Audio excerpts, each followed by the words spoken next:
Olha, a safadana já tá aqui. Ela não perde um vídeo com a gente, ó. E aí, meus irmãos, como vocês estão? Tudo na paz? Tudo tranquilo?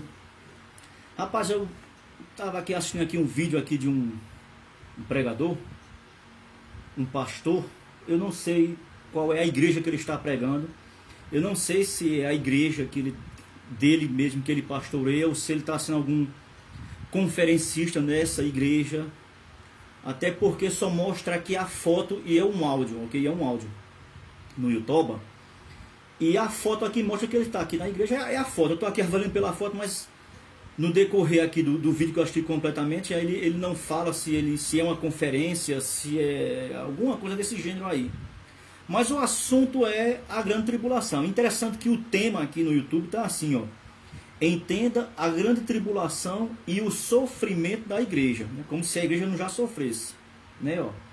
Então, pelo próprio tema aqui, já dá para a gente avaliar que ele faz uma associação da grande tribulação e o sofrimento da igreja sendo uma questão simultânea. A igreja participa, né? Ou seja, o sofrimento que irá acarretar a grande tribulação, a igreja está inserida dentro desse contexto. E é o que ele fala aqui. Ele não se declara abertamente, ele não fala que ele é, mas os argumentos que ele utiliza e o que ele defende, dá para ver claramente que esse abençoado aqui, esse pastor, agora assim, ó, ele é um cara muito educado, o cara fala com tranquilidade, né? Não é aquele cara que fica, assim, sabe, jogando um argumento ad hominem para atacar pessoas que defendem o contrário que ele defende. Ele é um cara bastante educado, simples, aqui mostra. Inclusive eu até achei muito massa. E o canal desse cara aqui é um canal muito bem elaborado. É um canal que eu recomendo. Apesar de termos aqui viés, né, antagônicos por ser pré. E aqui fica explícito que ele é um pós-tribulacionista. Mas ele não fala que ele é pós.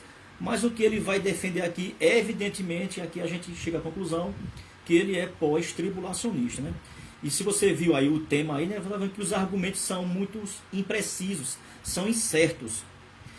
Isso quer dizer que nos defensores do pré não existe argumentos incertos? Sim, cara. Sim. Em toda área teológica existe seus pontos positivos e seus pontos negativos. Nenhuma é 100% fiel. Por quê? Porque dentro da interpretação bíblica vai ali um pouco do eu acho homem. Nós estamos todos suscetíveis a falhar nas interpretações. Isso é uma realidade. O cara que diz que não, aqui é 100% isso, olha, tem alguma coisa errada com o questionamento desse que ele está fazendo. Então a gente deve muito bem abrir os olhos, né, para entender que não há um 100% correto. Há um que pelo menos se aproxima. Porque, meus irmãos, eu aprendi uma coisa muito interessante no longo da carreira dos estudos teológicos. E eu gostei de uma palavra que, apesar de eu não caminhar no mesmo viés dele, da soteriologia e também da escatologia, eu estou aqui falando do reverendo Augusto Nicodemos, que é um homem de Deus, um cara que ali eu bebo a fonte direto, entendeu? A pregação de expositivo do reverendo Nicodemos, meu amigo, é top de linha, véio. Ele, Hernando Dias Lopes, né? Alguns aí reformados, né, que tem um equilíbrio muito bem ali balizado, né, velho? Não tem como você negar e não reconhecer que ali são verdadeiros homens de Deus. Ali eu não bebo tudo, mas bebo uma boa quantidade boa, legal ali. Mas ele fala uma coisa, em uma pregação que eu vi há muito tempo, que ele dizia o seguinte, que a Bíblia,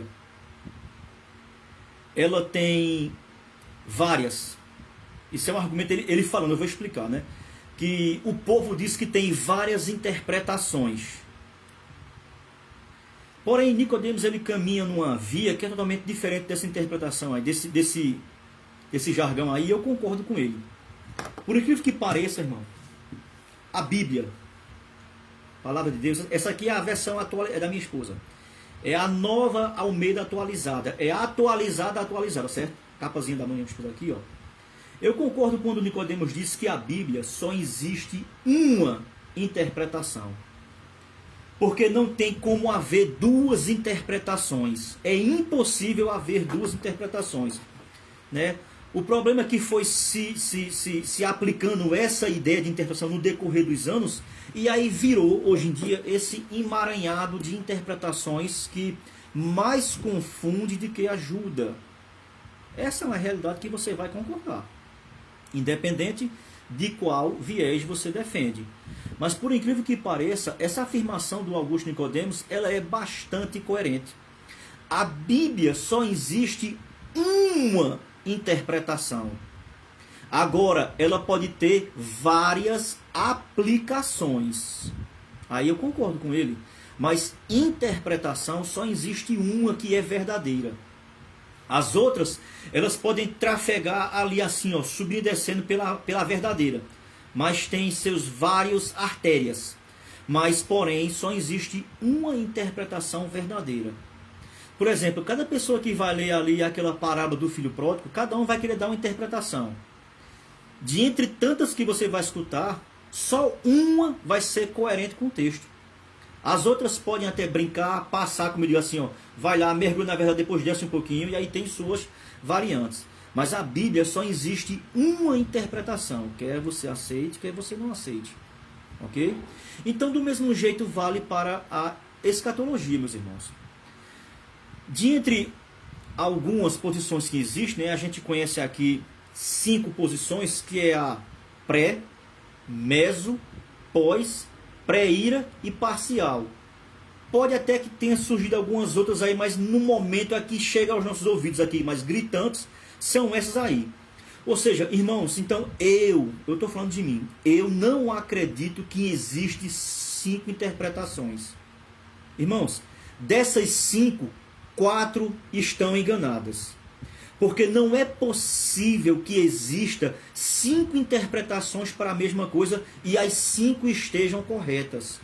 Isso é incoerente com o que a própria regra da hermenêutica ela ensina, que a Bíblia interpreta a própria Bíblia.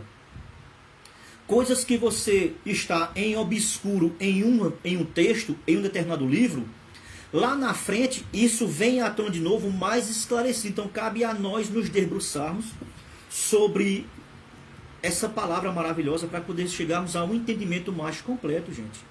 Então, não existe essa ideia de que tem várias interpretações. Isso é um ledo engano. E é esse ledo engano que tem feito com que o evangelho fique assim, ó, todo remendado.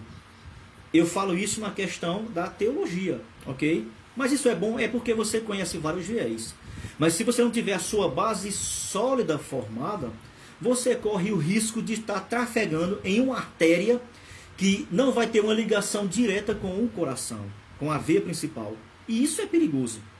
E aí leva você a andar em um mundo de fantasias, de ilusões. E o pior é que isso no final leva você a ter uma frustração tremenda e se decepcionar com o evangelho e cair no pior erro que o ser humano pode levar dentro da teologia. É cair no mundo de apostasia, de negar. A gente conhece muito bem isso aí porque isso já é visto há muitos e muitos anos. Grandes homens de Deus, né, que por tanto se aprofundarem, se mergulharem em tantos debates que estão querendo buscar conhecer algo que não está claramente revelado, termina sendo enganado e aí, através desse engano, ele começa a passar esse engano para os outros e aí surge a maior confusão na mente do homem. Ok? Isso é apenas uma pequena introdução do que eu estou vendo, do que eu vi aqui no vídeo aqui desse abençoado. O canal do cara é muito bom, bicho. Inclusive eu vou até me inscrever no canal dele, mesmo não concordando com o viés dele nessa área.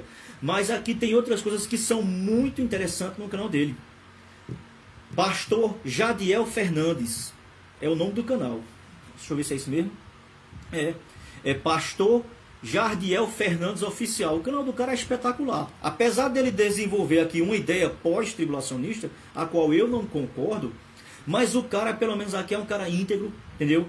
Ele é um cara que não fica desmerecendo outras coisas, apesar que tem hora aqui auracular, que a gente, infelizmente, por força de hábito, não consegue manter esse autocontrole, e a gente, às vezes, termina aqui auracular, dando uma alfinetadazinha e tal. Mas, olha só aqui os argumentos que esse cara aqui vai utilizar. A base para ele defender a sua teoria É um texto praticamente difícil de interpretação. É um texto que é de muito difícil interpretação. Inclusive até eu fiquei devendo fazer a minha exposição nesta carta. Quem conhece o meu canal aqui sabe que tem aí no meu canal disponível, né, uma exposição da primeira carta aos Tessalonicenses. E eu fiquei devedor de que queria colocar a segunda carta. Porém, como eu estou vendo que não houve muito feedback, né, porque parece que são coisas que não interessam ao povo de Deus. Me desculpe aqui, eu tenho que dar aqui essa alfinetada aqui em vocês, né?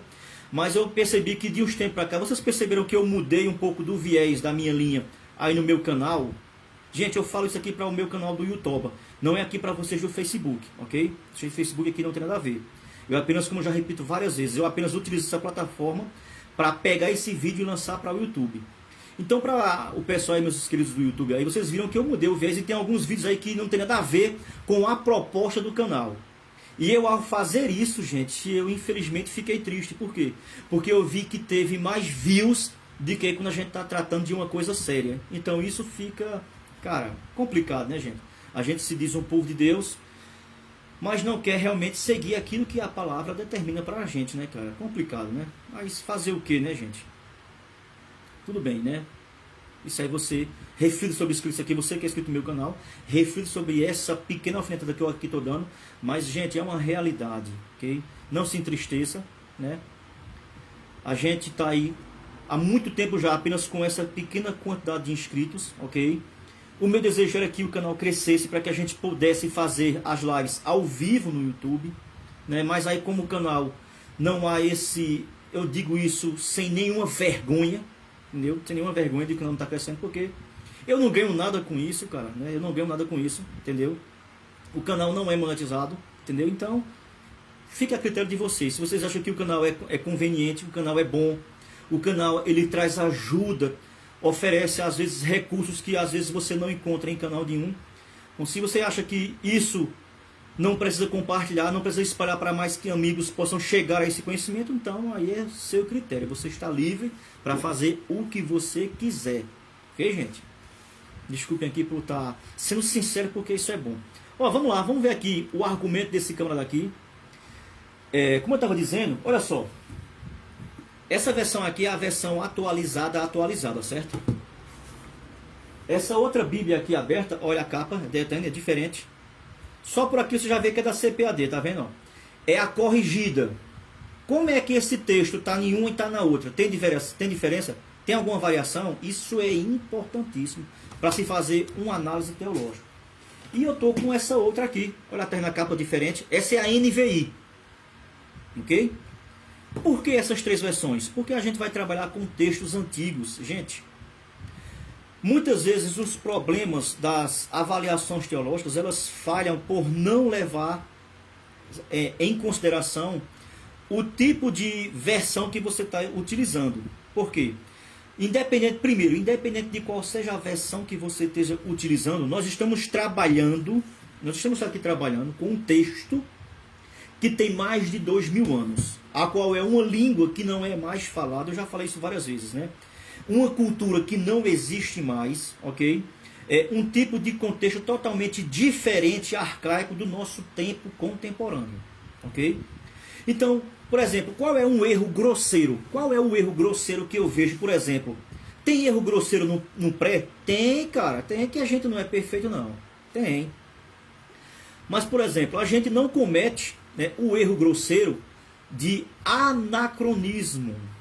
Bom, o que seria anacronismo? Seria você pegar um texto de mais de 2000 anos, uma escritura, qualquer idioma, um escrito com mais de 2000 anos, e querer sujeitar ele à interpretação semântica contemporânea. A linguagem de hoje. Eu não estou falando da Bíblia, a linguagem de hoje. Mas você pegar uma palavra, uma cultura que são de milênios passados e querer interpretar à luz da cultura moderna atual. Gente, a gente sabe muito bem que a língua, né, os idiomas, eles são muito ricos, e quanto mais se passa o tempo, mais esses idiomas foram ganhando novas dimensões linguísticas. A gente aprende isso quando a gente faz escritologia, manuscritologia, ok? Eu não vou entrar aqui nesse método agora. Agora não, vai aqui é mais complexo, então não vale a pena, certo? Então, por exemplo, o texto que ele vai aqui utilizar é um texto que é muito enigmático. E ele não é de fácil compreensão. Apesar que o próprio texto em si, você lendo ele à luz do contexto geral, que infelizmente esse é outro erro grosseiro dos meus queridos pós-tribulacionistas, é querer avaliar o texto apenas à luz do seu próprio texto e esquece que ele está inserido em um contexto amplo maior e isola ele ali onde lhe faz necessário e aí faz usos e abusos da sua interpretação. Esse é um grande erro, por exemplo, dos pós-tribulacionistas, como também do mesotribulacionismo. Existe esse erro no pré? Sim. Mas não na amplitude que essas outras escolas defendem. Ok? Então, por exemplo, aqui, ó, ele vai usar o texto de 2 Tessalonicenses capítulo 2, que a gente sabe que ali é um texto que ele é claro. Ele diz aqui no final que o texto é claro. Gente, e ele diz que a interpretação pré é uma interpretação equivocada. Bom, qual delas não é equivocada, gente? O primeiro equívoco já aparece nas próprias palavras dele, ao dizer que o texto é claro. Bom, gente, se realmente o texto fosse claro, haveria tanta interpretação diversificada? Ou seja, então ele fala em suas próprias palavras. Ao dizer que o texto é claro, se o texto realmente fosse claro, como ele coloca que é claro, não haveria essa disseminação de tantas teorias paralelas. Você concorda comigo? Como está 2 Tessalonicenses 2 nessa versão? Como está nessa? Como está nessa? Como é que a gente avalia? Qual delas está mais próximo do que realmente o apóstolo Paulo escreveu em sua época? Vamos avaliar? Paulo está falando sobre a vinda do Senhor Jesus. Certo. E sobre a manifestação do anticristo. Parou. Vamos ver. Veio aí. 2 Tessalonicenses. Vamos ver na versão atualizada, a nova atualizada, como é a leitura desse texto na versão atualizada, ok? E a sua... Gente, a gente tem que levar em consideração que Paulo era um grande escritor.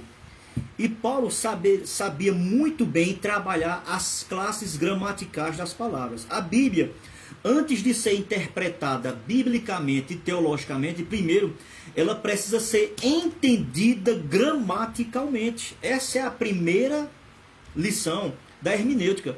É entender gramaticalmente a construção do argumento dentro das colocações das palavras no seu campo gramatical. Olha só, a versão atualizada diz assim, ó.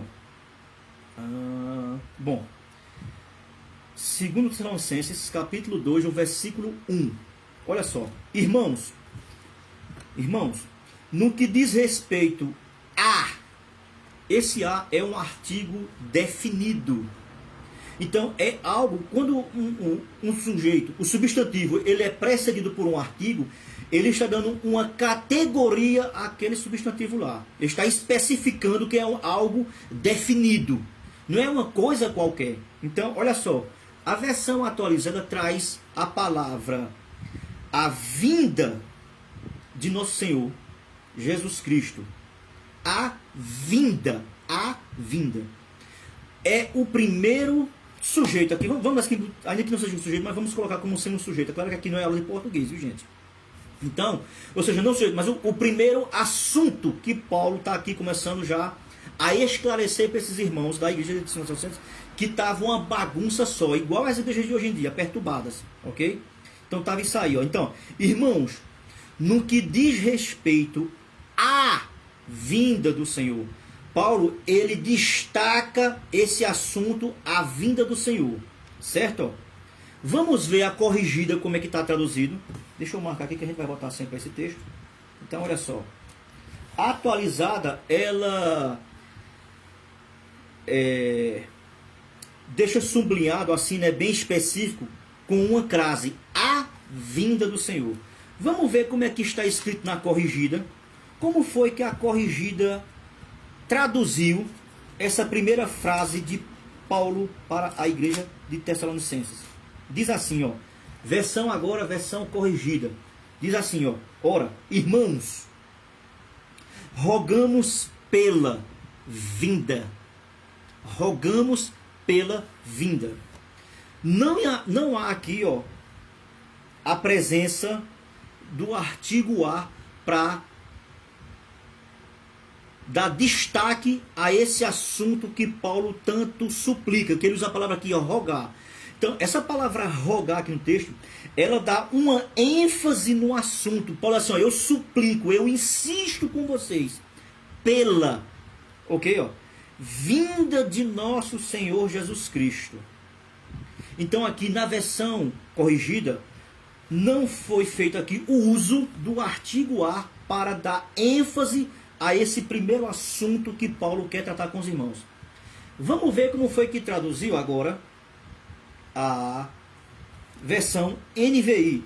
Se eu não me engano, a versão NVI, ela vai ser praticamente idêntica, certo? Idêntica à versão atualizada. Olha só, pronto, irmãos. 2 Tessalonicenses 2, na NVI, diz assim, ó, irmãos, quanto à vinda de nosso Senhor Jesus Cristo. Ok? Então você pode ver que as versões, dentro de sua colocação gramatical, ela pode fazer você pender para um tipo de interpretação dentro do entendimento da gramática da palavra, aqui do texto, gente. Duas, usou um artigo definido para enfatizar um tipo de assunto que Paulo vai tratar dentro desse argumento.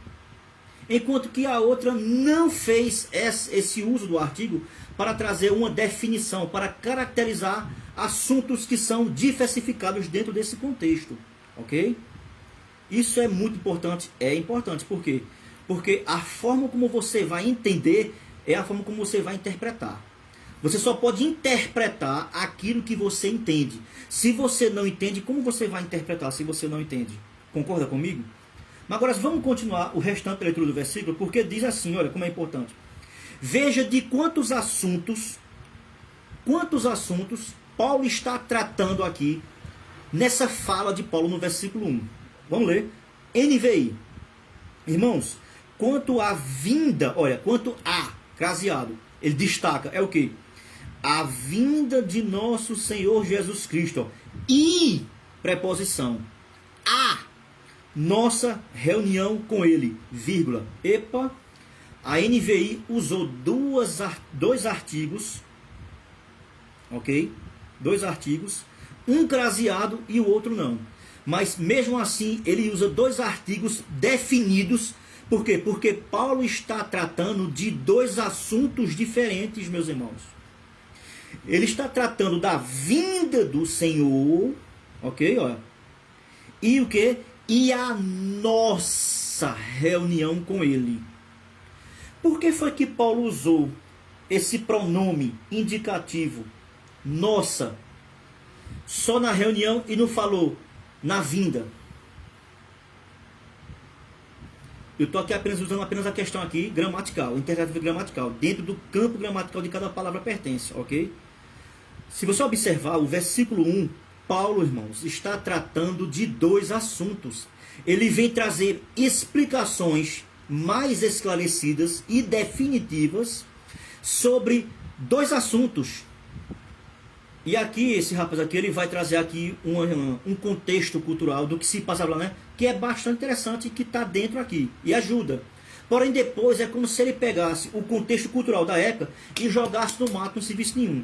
Foi como se ele tivesse apenas usado o contexto aqui, histórico, cultural da época, apenas como um introdutório.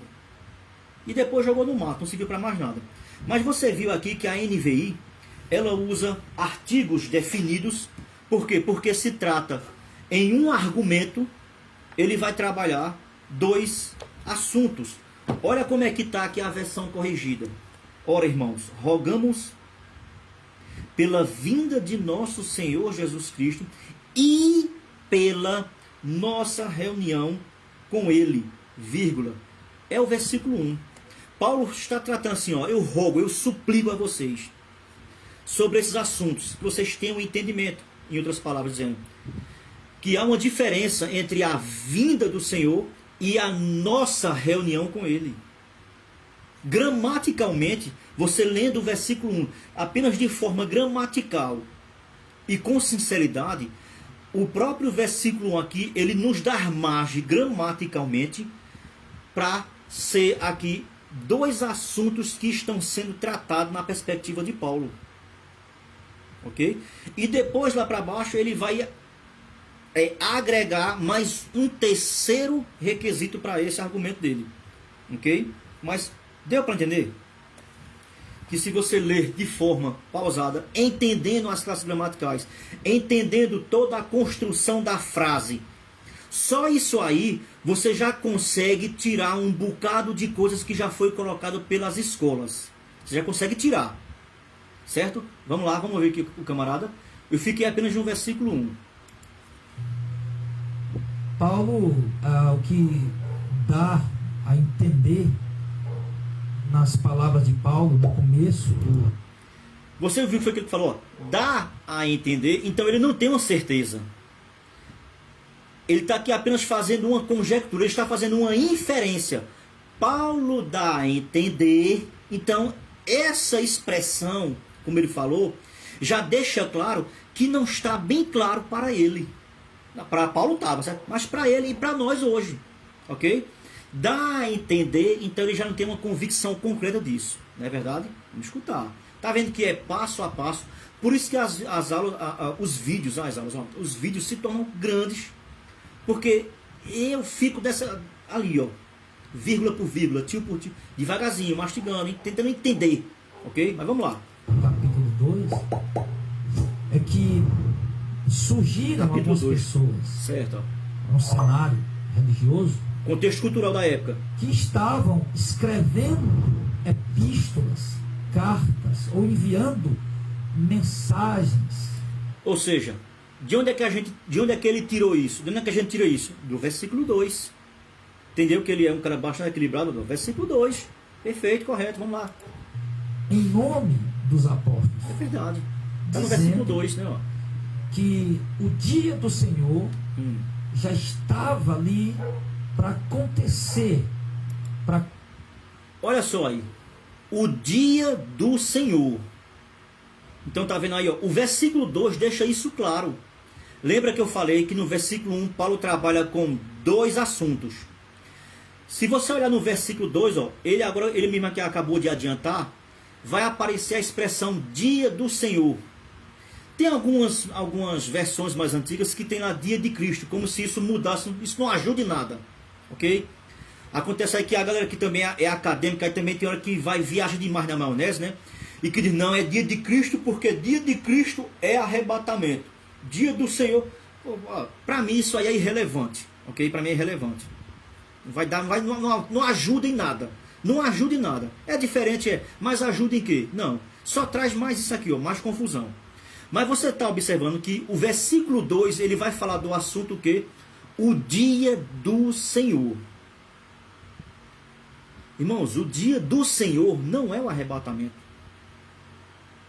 Qual texto nós podemos utilizar para provar que o dia do Senhor é o arrebatamento? Não tem esse texto na Bíblia que diz que o arrebatamento vai ser no dia do Senhor, ou então que o dia do Senhor é o arrebatamento. Não tem. Isso, irmãos, são inferências, certo?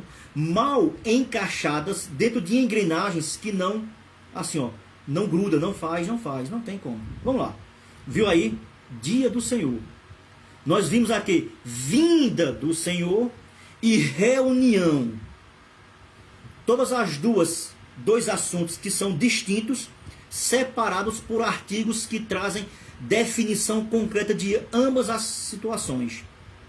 E dia do Senhor no versículo 2. Então, o dia do Senhor, nós encaixamos ele aonde? Na sua vinda ou na reunião com ele? Eis aí o problema. Então, a gente vai chegar lá. Acontecer a qualquer instante, a qualquer momento, que o dia do Senhor já estava perto. E de fato essa era a pregação dos apóstolos. Os apóstolos de fato pregavam que a vinda de Cristo era iminente. Isso, olha só. Interessante, ó, que esse cara aqui é pós-tribulacionista. Para você ver como o pós-tribulacionismo, ele também tem suas variantes, que eles gostam de dizer que o pré tem, o pós também tem. Ó, esse aqui é um pós que acredita, segundo aqui ele mesmo, vocês ouviram ele falar aqui, Ele acredita que a pregação dos apóstolos na sua época, eles criam na doutrina da iminência. Coisa que outros pós dizem, né, que os apóstolos nunca pregaram isso e que os pais da igreja nunca se submeteram a isso. Olha aqui, ó, um pós-tribulacionista que desmente outros pós-tribulacionistas. Ele acabou de falar. A qualquer instante, a qualquer momento. Vou repetir. O dia do Senhor Repetir, ó. já estava ali para acontecer. Qual era a pregação na Para época? acontecer.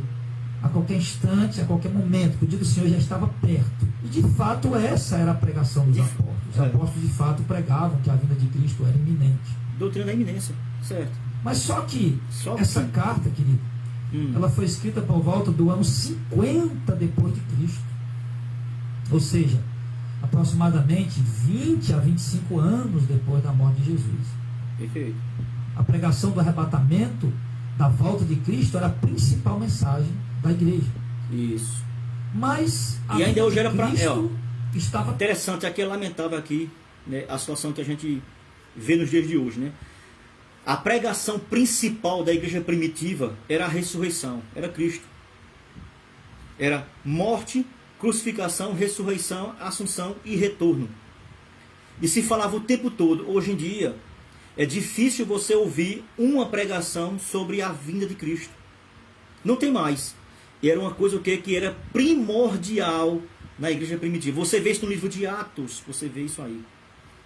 Hoje em dia isso aí acabou. Por quê? Porque muitas igrejas hoje, elas já estão em um nível tão assim elevado de tranquilidade, né? Burguesia, tal, acomodou. E parece que algumas dessas igrejas estabeleceram seus pés definitivamente aqui e não crê mais na volta do Senhor, no arrebatamento da igreja. Eu já assisti aqui, ó, vários vídeos, né, de pastores que não crê, inclusive pastores que são de nome, viu, conhecido, e que hoje em dia estão mergulhados na teologia liberal, e que diz que Jesus não vai voltar mais e que esse nosso arrebatamento foi apenas um mito, uma fábula, é uma fantasia, e que isso já passou. Não precisa fazer isso, nós já estamos vivendo aqui já a eternidade. É lamentável, mas tem pastores que pregam isso. Tardando, estava demorando. Porém, a mensagem... Uma coisa que é sabido de todos é que a igreja primitiva daquela época cria, os apóstolos, os escritores, eles criam que Jesus iria voltar no tempo deles, ok? Isso aí é indiscutível. Aí eu exemplo, isso ajuda em qual escola? Ajuda. Porque eu vejo que tem muitos amigos pós, né, que utilizam esse argumento, mas sim, daí? O que é que isso tem a ver? Porque eles criam, sim, o que é que tem a ver? Com o decorrer, com o restante dos argumentos que são levantados pelos meus irmãos pós. O que é que isso tem a ver? É só para aumentar o argumento, só, mas não define nada, cara. Vamos lá. A mensagem continuava. Só que nesse período, os apóstolos começaram a ter revelações do Espírito Santo. Certo. A vinda de Cristo era iminente, a vinda de Cristo poderia acontecer a qualquer momento, a qualquer instante. E algumas pessoas de mente... Você pegou, foi o que ele falou aqui agora. Tá vendo como a gente às vezes tem que pegar dentro do argumento? Você está vendo aqui que ele já começou a usar o verbo não mais de forma presente. Que, ó, a vinda de Cristo poderia. Então, ó, já não é mais, né? Ou seja, então aqui você vê que ele deixa aqui dois viés. Parece que ele acreditava que era iminente e agora parece que ele acha que não é mais, né? É justamente esse texto que é muito mal utilizado, né, de 2 Tessalonicenses, né, devido aqui a sem que antes venha, né? Então eles acham que essa passagem do versículo ela é suficiente para derrubar a doutrina da iminência. Ou seja, é se basear em um trecho do versículo, né? Olha que coisa perigosíssima, né? Se basear em um trecho do versículo e achar que esse trecho, né, esse trechinho aí, ó, é forte o suficiente para derrubar um argumento que era desde o princípio da igreja. Eu lhe pergunto, isso é sinceridade? Tá vendo como é? Não é assim de uma hora que a gente vai resolver esses problemas, não é de uma hora para outra. Tá vendo como isso é complexo? Porém, o abençoado aqui, esse cara aqui que eu respeito muito, cara, eu falei aqui, eu assisti outras pregações dele aqui, cara, é espetacular. E respeito porque é um homem de Deus, né? Ele tem um cargo de respeito, certo? Mas aí eu vejo que falta um pouco aí agora demais, né? Equilíbrio aqui, ó, teológico, certo? Mas vamos lá, continuar. Gente maliciosa surgiram no meio da igreja. Verdade. E ainda hoje, agora que tem agora. Que o arrebatamento poderia acontecer em qualquer momento e impondo às pessoas uma doutrina de medo. Olha só, ele está aqui sugerindo que surgiram pessoas dentro da igreja e que estavam dizendo que o arrebatamento já aconteceu, certo? E isso impondo medo. É uma verdade. Por exemplo, e a própria Bíblia, se não me engano, parece que é 2 Timóteo ou é 1 Timóteo que fala. E Paulo ainda era um cara assim, ó, que não tinha medo, sabe? Não tinha medo de dizer nome, de expor coisas erradas. Como hoje em dia está totalmente diferente. Hoje em dia tem pessoas que têm medo, né? Sabe que A e B está errado, mas tem medo de expor. Não pode expor não, porque vai trazer escândalo. Paulo diz lá, Emineu e Fileto. Em outro canto, Paulo disse que tem até um cabra que era Alexandre, o latroeiro. Olha, chega a me dar medo, como é Alexandre. Paulo expôs o nome de pessoas que traziam perturbação para a igreja. Paulo não tinha medo de expor o nome daqueles que traziam escândalo para a igreja. O que ele está dizendo aqui é interessante. Está dentro aqui do contexto. Ok? Olha só. Para tornar os cristãos seguidores deles. Verdade. Eles impunham o medo, a doutrina do arrebatamento e o medo para dominar aquelas pessoas, para tornar aquelas pessoas seguidores de si. Era isso que estava acontecendo naquela igreja. Pessoas querendo criar grupos, pessoas querendo criar tem hoje, não tem? Facções dentro tem da hoje, igreja. Tem. E tentando atrair os discípulos para si, tornar os discípulos seus seguidores, aglomerar o maior número de pessoas em sua volta. E então esse grupo surgiu pregando esse tipo de mensagem, esse tipo de doutrina. Olha, Jesus está voltando, e impondo aí regras, doutrinas e coisas, impondo medo, e as pessoas se tornando seguidores deles. Verdade. E o apóstolo Paulo toma o conhecimento disso que está acontecendo. Paulo toma o conhecimento disso que está acontecendo e Paulo escreve uma carta aos Tessalonicenses que eles não devem de maneira alguma se perturbarem, no verso 2. Quer seja por espírito, quer seja por palavra, quer seja por epístola, como se viesse de nós, os apóstolos, Paulo diz. Então, ou seja, o povo estava perturbado. Isso. Com aquele tipo de pressão que estavam dando em cima deles sobre a volta de Cristo. Para aqui um pouquinho. Vocês entenderam aí? Bem interessante. Não está explicado, não. Está desenhado, né? Porém, agora é onde a gente entra com o nosso questionamento. Ok? Ou seja, então, eles estavam perturbados por quê? Porque eles tinham perdido o arrebatamento. Eles achavam que tinham perdido o arrebatamento. E aquilo que eles estavam agora ali vivenciando é o que Paulo vai explicar, poxa. É aqui onde ele vai deixar a desejar. Então, aquilo que eles estavam vivenciando naquele tempo ali, ou seja, era o que? O dia do Senhor. Eles achavam que eles já estavam, por perderem o arrebatamento, o próximo evento era o que? Era as dificuldades, as perseguições, ou seja, o dia do Senhor, que é o que está no versículo 2, irmãos. Que ele passa por cima. Proposital, eu não sei se é proposital, mas a maioria dos argumentos que eu conheço dos pós, eles passam propositalmente, porque sabe que se for parar para trazer explicações sobre isso que eu estou aqui falando, vai trazer um nó imenso.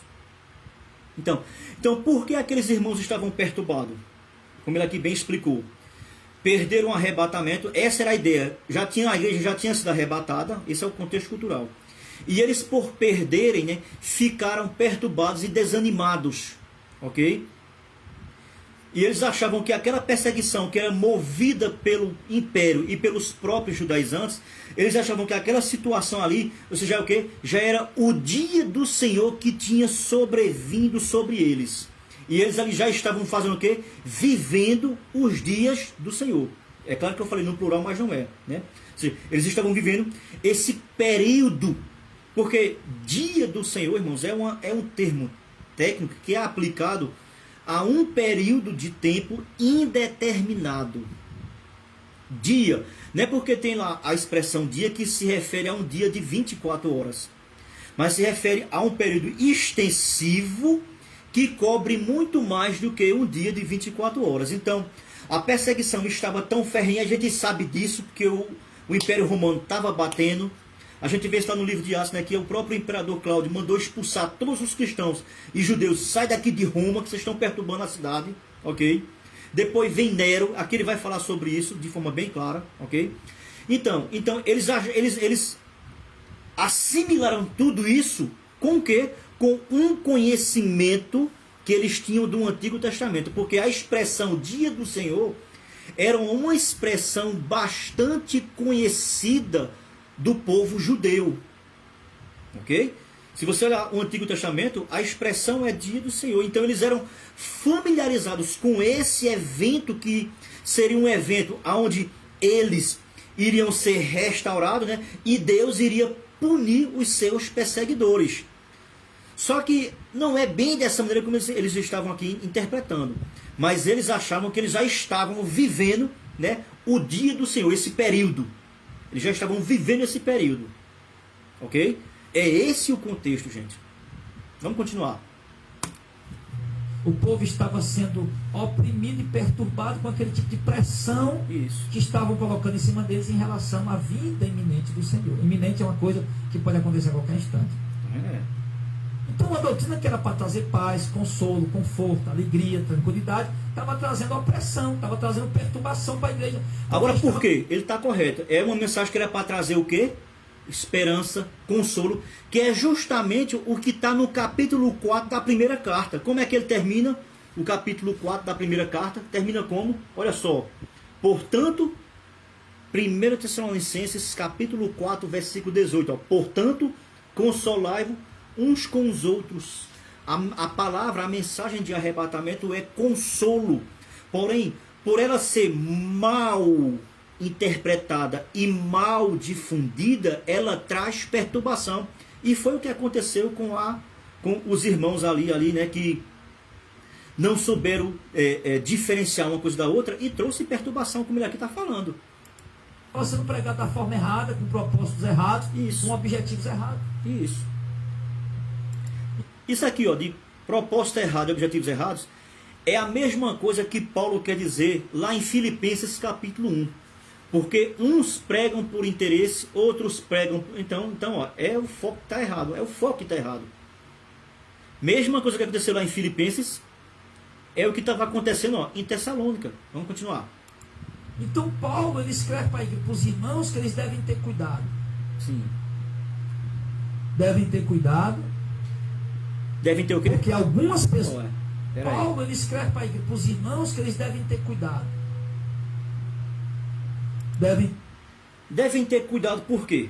Esse aqui é justamente um problema que a gente encontra. Porque se a igreja vai passar pela grande tribulação, então qual era a ideia de Paulo escrever isso daqui? Você está entendendo? Para que Paulo trazer explicação? Já que ela vai passar, então para que Paulo explicar isso aqui? Você pegou onde é que eu quero chegar? Porque se Paulo alertou que o dia do Senhor não é para a igreja, então isso é motivo de um consolar o outro. Então se a ideia de que a igreja ia passar, lá no início já, por essa pregação, que ela ia passar pela grande tribulação, então por que os irmãos ficaram perturbados, se é isso que vai acontecer? Você está entendendo que é isso aqui, gente, ó, não bate, cara, não fecha. Porque se a igreja vai passar, então isso que estava acontecendo era para deixar os irmãos tranquilos, não era para deixar os irmãos perturbados. Você entendeu agora Bom, tá aqui a gente resolve a charada, gente. Só com essa ideia aqui a gente resolve. Não estou dizendo que a gente vai colocar uma pedra em cima, não. Mas é uma coisa que é para você, ó. Epa, peraí. Tem alguma coisa aqui que realmente não está fechando. Porque se a igreja vai passar pela grande tribulação, e aqui eles já estavam vivendo o dia do Senhor, que para eles é a grande tribulação, então por que eles estavam perturbados se eles foram exortados que eles iam passar por ela? Você entendeu? Cara, não fica... Poxa, fica esquisito, não fica? Ele tá ali, o sol ali tá pegando mesmo. Aqui por trás de mim. Deixa eu ver se eu trago mais pra cá. Ali. Ali aparece o ventila. Pronto, aqui fica melhor, né? Hoje tá um dia de sol quente, cara. Chega, eu tô suando aqui, ó. Ok, irmãos? Você entendeu aqui essa situação, essa pequena colocação que eu estou fazendo? Porque se Paulo ensinou a eles que a igreja vai enfrentar a grande tribulação, ou seja, vai enfrentar o dia do Senhor, então por que é que eles estavam perturbados? Por exemplo, como é que você, que é pós-tribulacionista, que talvez esteja assistindo aqui esse vídeo, como é que você responderia essa primeira questão que eu acabei de levantar? Porque se a igreja vai passar, então a grande tribulação é o quê? É o dia do Senhor. Aqui, ó, estava sendo dito que eles já estavam passando, e eles ficaram perturbados. A minha pergunta é, por que eles ficaram perturbados? Só pode ter sido uma coisa, por quê? Porque Paulo ensinou que eles não enfrentariam. Então, por eles não enfrentar e chegar outro cara dizendo que eles vão enfrentar, trouxe essa perturbação. Então, se Paulo ensinou que eles não iriam passar, não haveria necessidade deles estarem perturbados. Ou que se eles iam passar, né, não haveria necessidade deles ficarem perturbados. Mas, porém, trouxe perturbação. Então, Paulo diz, irmãos, é justamente o contrário, meus irmãos. Que essa doutrina de que a igreja vai passar pelo dia do Senhor é justamente o quê? Um engano. Por isso que está aqui o versículo 2. Olha só, engano, olha. O versículo 1, irmãos, termina com vírgula. Certo? Vírgula. Deixa eu ver aqui na atualizada. O versículo 2... A vírgula está antes, então pode ver que ele continua no seu discurso, versículo 1 e 2. Ou seja, é um argumento completo do versículo 1 ao versículo 2, por enquanto, certo? Vamos lá. Na versão NVI, ó, o versículo 2 também vem antes. Então, olha só, vamos aqui na corrigida. Não é porque ele está usando a corrigida, porque a corrigida, né, dá base para o que ele defende, que também tem esse postulado. Você sabia que a maioria dos teólogos, né, das pessoas que são ali radicais ao extremo em certas posições teológicas, eles fazem preferências de traduções? Por quê? Eles vão pegar aquela tradução que mais traz entendimento para o que ele quer defender, mas deixa claro, devido ao português que é utilizado. Esse é o erro. Primeiro erro também já está aí. Por quê? Porque, gente, Paulo não era pernambucano. Paulo não era nordestino. E Paulo muito menos era brasileiro. E muito menos Paulo falava português. Paulo escreveu em grego. E um grego que não existe mais hoje. Ok? E naquela época não existia ponto, vírgula, não existia, era direto, é uma garrancheira só. Entendeu? Aí, o que é que acontece hoje em dia? Os camaradas que defendem a posição A, ele vai pegar as versões, deixa eu ver essa versão aqui. Eita, essa versão aqui deixa eu meio enrascado para defender o que eu quero. Aí pega essa outra versão aqui. Eita, essa versão aqui, ó, ela aqui dá mais sentido para mim. Olha, esse é o erro. Você quer conhecer? Vá para o original. Aí lá no original você vai ver. Aí lá no original você vai ficar, ó. Agora meio que assim, sem sair. E agora, como é que eu vou fazer? Você vai ter que estudar, ok? Mas vamos lá, ver o versículo 2, do que ele está falando, perturbação. Olha só. Eu vou ler do contexto completo. Versículo 1. Ora, irmãos, rogamos pela vinda de nosso Senhor Jesus Cristo e pela nossa reunião com Ele, ó, que não vos movais, não se movam, não saiam, não mudem de ideia, não deixem que isso penetre, tire aquilo que vocês já foram ensinados de forma tanto escrita como de forma oral, porque Paulo passou algum tempo lá na igreja de Tessalônica. Então Paulo transmitiu ensinamentos doutrinários de forma oral que não ficaram registrados. Nós podemos concluir com base nisso aqui que Paulo está trazendo de novo à mente dos irmãos. Olha só. Facilmente, ó, do vosso entendimento. Ou seja, está vendo aqui, ó, coisas que Paulo já ensinou e que tinham penetrado, que eles tinham já uma certa distinção entre um e outro, estava agora sendo minado, né, ali, ó, por um falso ensinamento. E tem tudo a ver com o pós-tribulacionismo, por incrível que pareça. Ou seja, o pós-tribulacionismo, né, não com essa nomenclatura, não com esse nome, porque isso apenas são nomes, né, para diferenciar uma escola, são apenas terminologias, né? Mas naquela época esse nome nem existia. Não, eu sou pós, não, eu sou pré. Conversa, não existia. Essa ideia, essa nomenclatura, ela vieram anos depois. E no início era chamado de intratribulacionismo, ok? Lá por volta do século 2 a 3. Mas vamos lá. Ó, não vos movais facilmente do vosso entendimento, nem vos perturbem. Ou seja, não deixem que seja tirado da mente de vocês e que vocês não fiquem perturbados, fiquem o quê? Desorientados. E agora, quem está certo, quem está errado? Quem é que está certo? Foi o que Paulo escreveu? Foi o que Paulo falou de forma oral para nós? Ou foi isso que acabou de chegar? Ou é isso que está acontecendo aí, que parece que tem tudo a ver com o que acabou de chegar com a gente escrita? Cartas falsas, Gente, está vendo aí, ó? A falsificação não é de hoje não, hein? Vamos lá, ó. Aí ele vai usar aqui, ó, três requisitos que eram muito visíveis naquela época, né? E que eram levadas assim de forma séria e que depois vinha à tona quando aconteciam os problemas. Primeiro era o quê? Por espírito, né? Algum tipo de ministração ou algum suposto profeta que se levantou, né? E usou dessa forma, ó. Quer por palavra, né, algo que esteja sendo anunciado, né, ó, e quer por epístola, por escrita, certo? Ó. Ou seja, esse por espírito aqui, irmãos, é porque, veja só, a diversidade é muito grande aqui de tentar explicar o que esse versículo quer dizer. A palavra aqui por espírito pode ser assim, interpretada de que forma, pelo menos. Está enrolando aqui para sair, né, gente? Misericórdia. Ou seja, por espírito significa alguém que se levantou como um ato profético, ou alguém que se levanta por dizer que está falando pelo Espírito de Deus, né, e lançar esse anúncio, essa palavra aí, né, como sendo uma palavra vinda diretamente do próprio Espírito. Tem esse viés aí, pode ser aplicado dessa maneira. Por palavra, ou seja, por anunciar, por algum tipo de pregação, algum tipo de mensagem que estava sendo anunciada, era isso aí, ó. Ou por epístola, né, ó. Como de nós, ó, esse como aqui, né, essa expressão, esse advérbio aqui, como, é um advérbio de comparação, ele está aqui vendo um comparativo, né, como, ó, ou seja, como se procedesse de nós aqui, ó, como se o que, ó, como se o dia de Cristo, olha aqui a versão corrigida, ó, estivesse já perto. O que é que estava perturbando eles aqui agora, irmãos?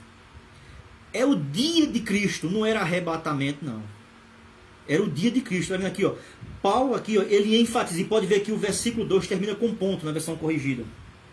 Ele termina aqui, mostrando aqui as características, né, do seu argumento, do que é os assuntos que Paulo está tratando.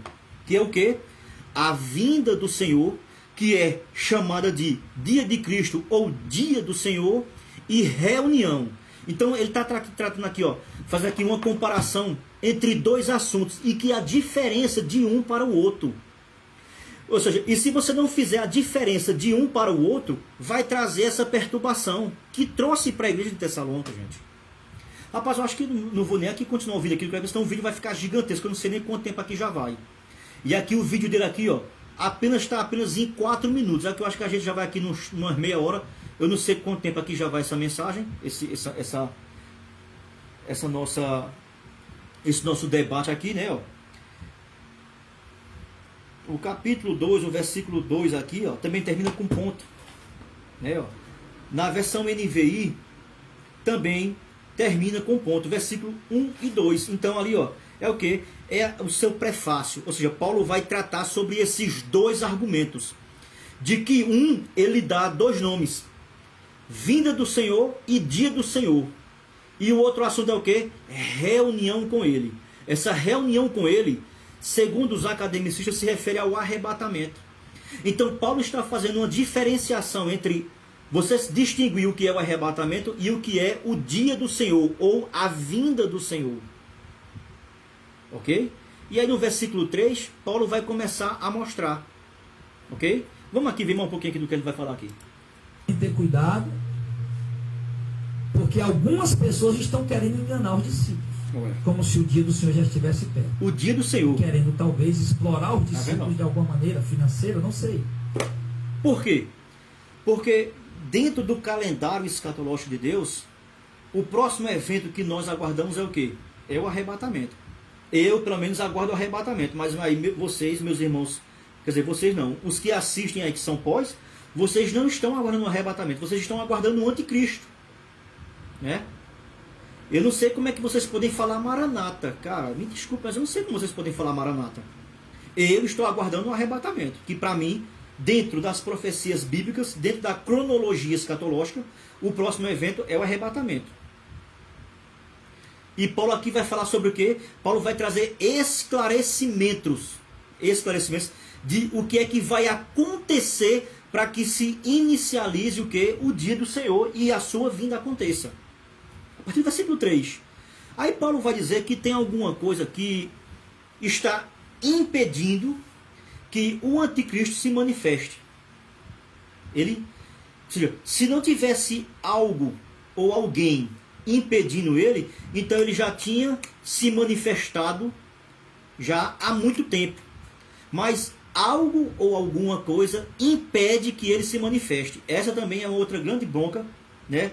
Onde há aqui essa incógnita, que não é muito bem claro, mas ao analisarmos de forma mais profunda e comparando esse texto com outros textos que fazem link com ele, a gente consegue chegar a uma solução clara? Não clara, mas pelo menos mais próxima, né?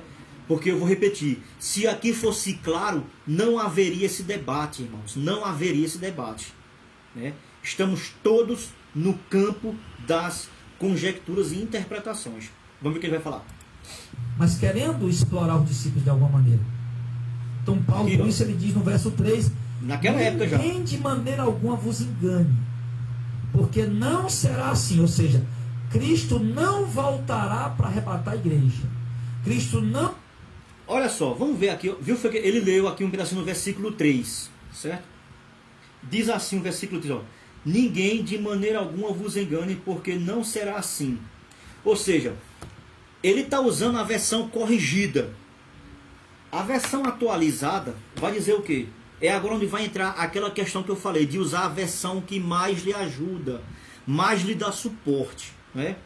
A versão atualizada vai dizer assim, ó: ninguém de modo algum os engane, porque isto, um pronome aqui indicativo, isto. Aí a versão atualizada, ela me ajuda. Eita, que está enrolado para sair, né, gente?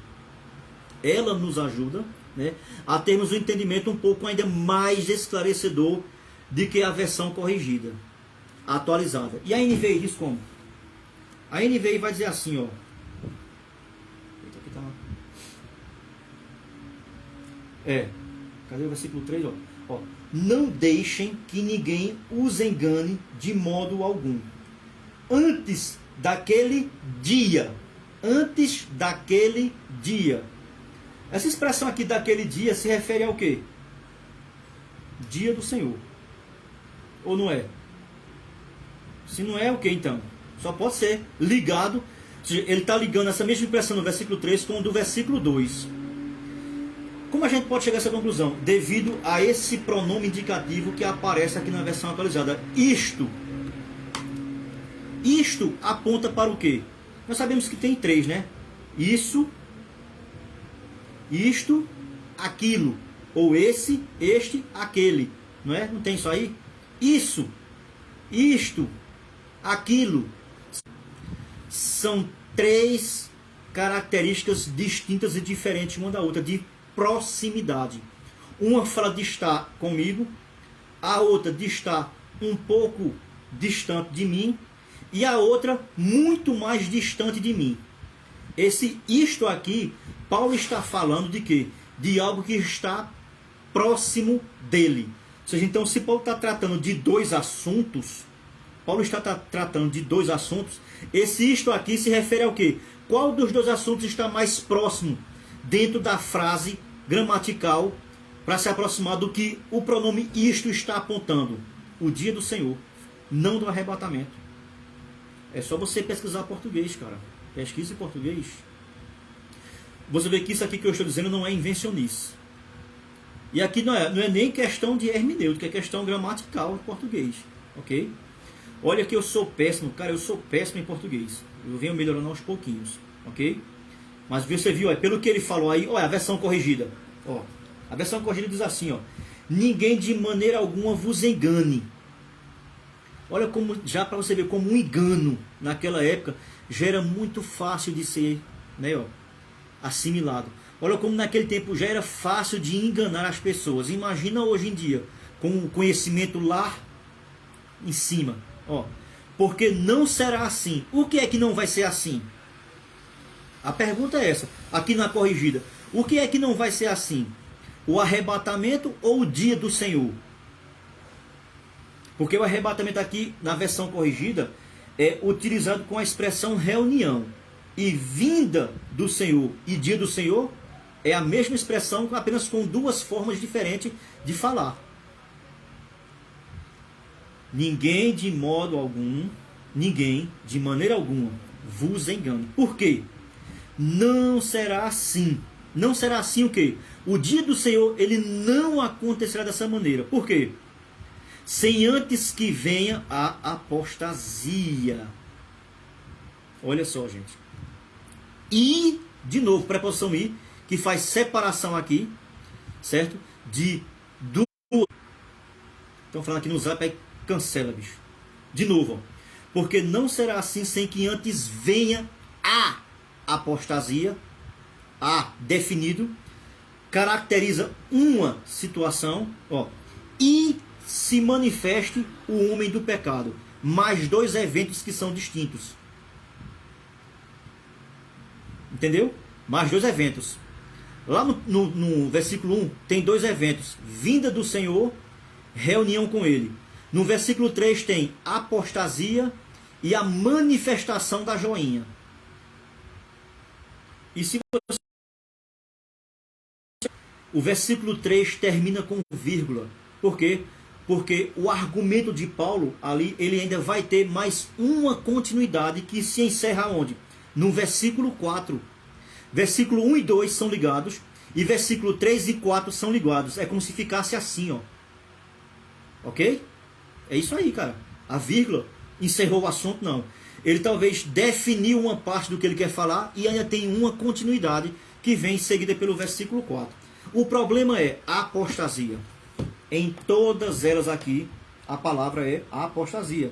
Eu li na corrigida, na atualizada é apostasia, e eu estou aqui fechando elas porque a gente vem saber que está ficando grande o vídeo.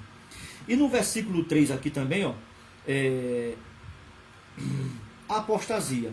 Lembra que eu falei aqui no início do problema das escolas, que ó, tem aqui ó, as três versões, quererem interpretar palavras que são de um tempo distante, de uma cultura distante, que tinha o seu uso habitual naquela época, e com o avanço da linguística, cara, hoje eu estou enrolado, hein? Elas foram ganhando novas dimensões no campo semântico. Foi o que aconteceu com a palavra apostasia. Porque se você for perguntar aos pós, até mesmo alguns prés, né? O que é que significa apostasia? Desvio da fé. Rebelião. É tudo isso aí, sim, verdade. Mas, ou seja, isso aí quando? Na época que Paulo escreveu ou hoje em dia? Porque na época que Paulo escreveu, essa palavra apostasia, ela tinha outros significados que eram mais usuais de que esse que nós estamos aqui falando. Você sabia disso? Eu acho que sabe, porque o que mais tem aí é vídeos, né? Falando sobre isso aí. Ó, um vídeo que eu acho bem coerente, eu recomendo para você assistir, é no canal do aquele abençoado lá, Natan Rufino. Eu sou inscrito lá, o cara, para mim, o cara é top de linha, show de bola. Tem vídeos de Natan Rufino explicando de forma bem catedrática essa palavra apostasia, que na verdade ela é derivada da palavra apistemes, certo? Que é o substantivo.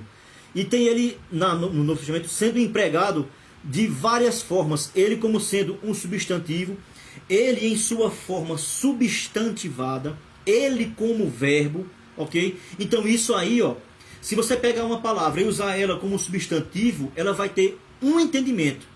Mas se você pegar essa palavra e usar como verbo, ela já vai ter outro entendimento.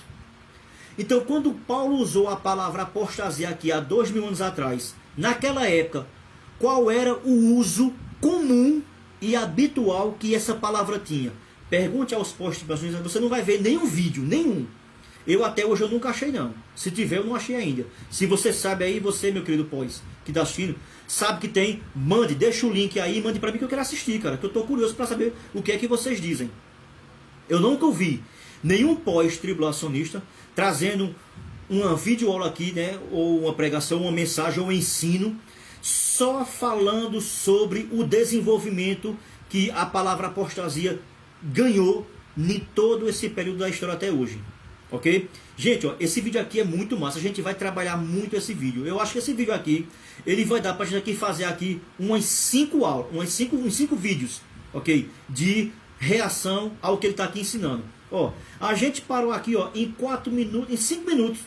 E eu já aqui, ó, eu não sei quanto tempo aqui já vai. Então eu vou parar por aqui. Vou fazer uma playlist só com esse vídeo pra gente abordar aqui o entendimento que essa pessoa aqui traz, ok? Repito, é um cara aqui bacana. O canal dele aqui é um canal espetacular. Recomendo você se inscrever. Tem outras coisas aqui que são muito interessantes que ele fala. Ele combate muitas coisas que eu também combato. Então a gente aqui caminha junto. Só temos essa aqui diferenciação do viés na questão pré e pós. Mas no demais aqui, esse cara aqui é um homem top de linha. Valeu? Gente, Deus abençoe vocês em nome de Jesus.